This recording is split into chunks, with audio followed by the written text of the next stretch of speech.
pleasure to be here and to be able to participate in this forum and talk to all of you. Let me just tell you a little bit about who I am so that you'll understand the context. I am a retired Army Brigadier General, Medical Corps. I'm a psychiatrist. I served for 28 years. And I am a personal advisor to the Chairman of the Joint Chiefs, Admiral Mike Mullen. He has, from the first month of his tenure as chairman, convened a group specifically to look at warrior and survivor care. It is a very high priority for him. In our first conversations during his months, taking the office, we had been actually met years before and served together, maintained a friendship. He and I, commonly, I think as many of us who served in Vietnam were part of the military at that time, recognized that this war, like that war, like World War II and the many wars before that, as a major conflict generates major social change and has profound consequences for our society. As those of us who served in Vietnam, we saw those consequences, some of them very painful to many of us, as we watched our fellow soldiers, sailors, Marines, airmen go on into lives that in many respects were very difficult and troubled. Although, as always happened, there was also some very growth and some very positive things for those people as well. Nonetheless, as military leaders, and he as the senior leader of the greatest military, probably in the history of our planet, feels profound responsibility to help direct and shape much of what we as a society continue to do, to support our military in all the various domains in which it works and operates. And with that, he said, let's now lead much of the action that will occur within the military, within the VA, within the legislatures, national legislature and the state and local, and in the voluntary organizations, all of which, in this great country, it is a great thing that there are any number of people from the ground level really feel a call to action. And this is a call to action. And even just what I've heard, of course, is a testimony to that.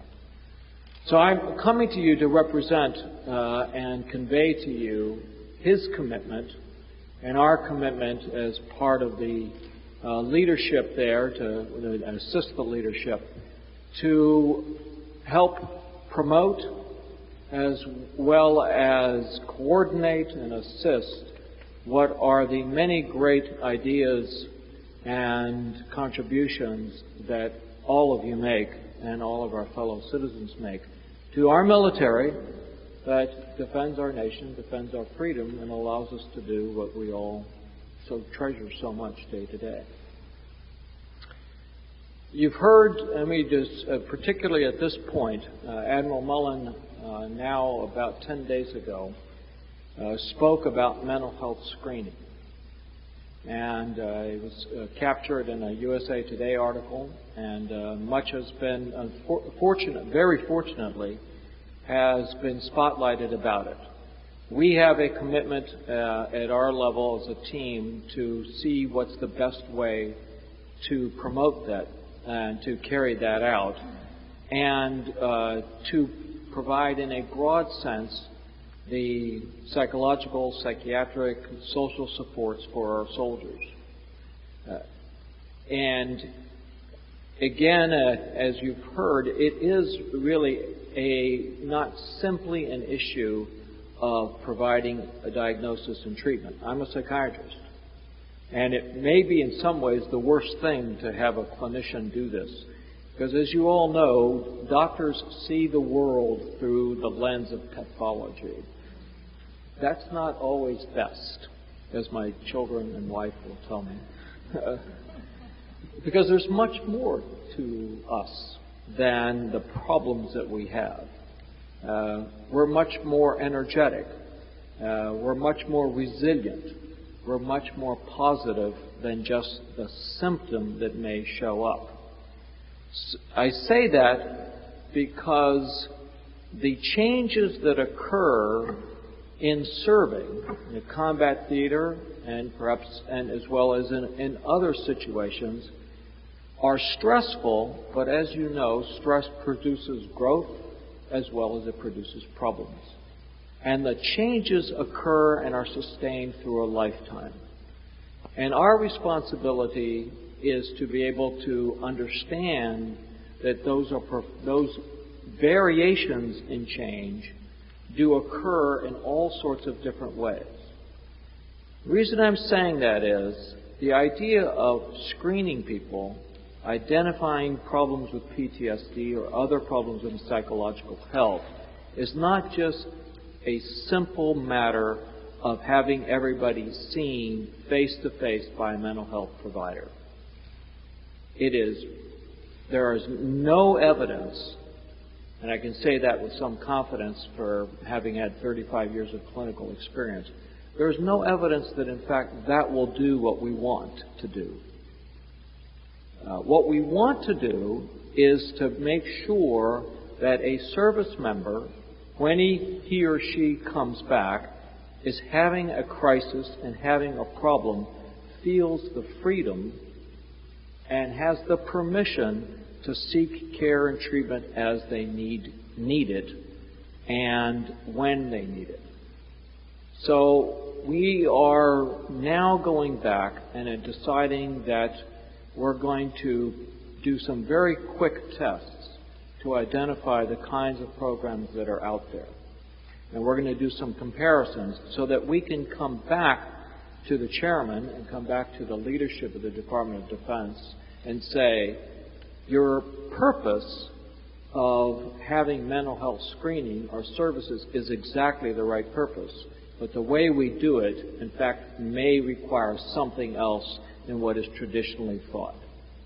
And that really is a matter of how you open doors, you destigmatize, you let people declare themselves when they need to be declared or they feel comfortable, and you open your arms literally to have them come in, either themselves directly or their family members or their neighbors, all the indirect ways that things happen.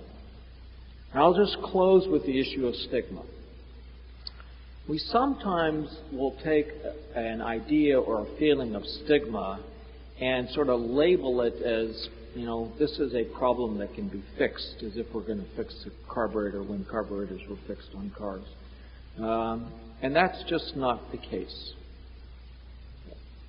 Our individual psychology is such that it is innate for us to understand and experience people as different, good or bad, that it is fundamental.